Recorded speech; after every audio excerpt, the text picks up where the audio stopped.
भीमनगर तालुका वाई या ठिकाणी प्रशासनाच्या माध्यमातून जवळपास 45-50 वर्षांपेक्षा जास्त काळ या ठिकाणी ही वसाहत आहे। ही वसाहत असणारी जी जागा आहे त्याचे मूळ मालक दुसरे आहेत, मात्र मागच्या 45-50 वर्षांपासून ही सर्व मंडळी या ठिकाणी राहत आहे। प्रामुख्याने मोठ्या प्रमाणात या ठिकाणी मागासवर्गीय समाज इथे राहतो।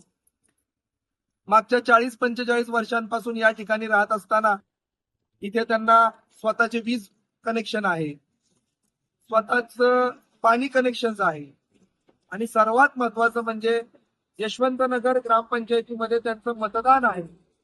अनेक वेळा या ठिकाणावरून मागासवर्गीय समाजाचे अनेक सदस्य इथून निवडून ग्रामपंचायत यशवंतनगर मध्ये त्यांनी काम केलेलं आहे। एवढं सगळं असताना सुद्धा कोणत्याही प्रकारची पूर्व नोटीस न देता आज प्रशासनाच्या माध्यमातून या ठिकाणी घरं पाडण्याची कारवाई होताना दिसत आहे। मला एवढंच प्रशासनाला सांगायचंय की 40-45 वर्ष या ठिकाणी राहणाऱ्या मंडळींना अचानक आपण या ठिकाणाहून काढून टाकण्याचा प्रयत्न करत आहात।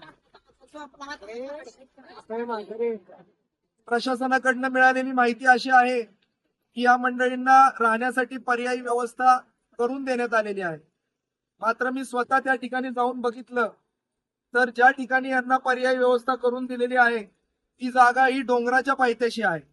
त्या ठिकाणी कोणतीही लाईटची व्यवस्था नाहीये, पाण्याची व्यवस्था नाहीये आणि अशा परिस्थितीमध्ये लोक त्या ठिकाणी कशी राहणार, छोट्या मुलांना घेऊन कसे राहणार, हा सगळ्यात मोठा प्रश्न आहे। आज यांची न्यायालयीन लढाई सुद्धा या अनुषंगाने चालू आहे, त्याचा अद्याप कोणताही निकाल लागलेला नाही। मात्र असे असताना सुद्धा अचानक प्रशासनाने काल रात्री काही मंडळींना बोलून घेतलं की उद्या आम्ही या ठिकाणी कारवाई करून ही सर्व घरं पाडणार आहोत। हे आजच्या असणाऱ्या आधुनिक महाराष्ट्राला न शोभणारी गोष्ट आहे।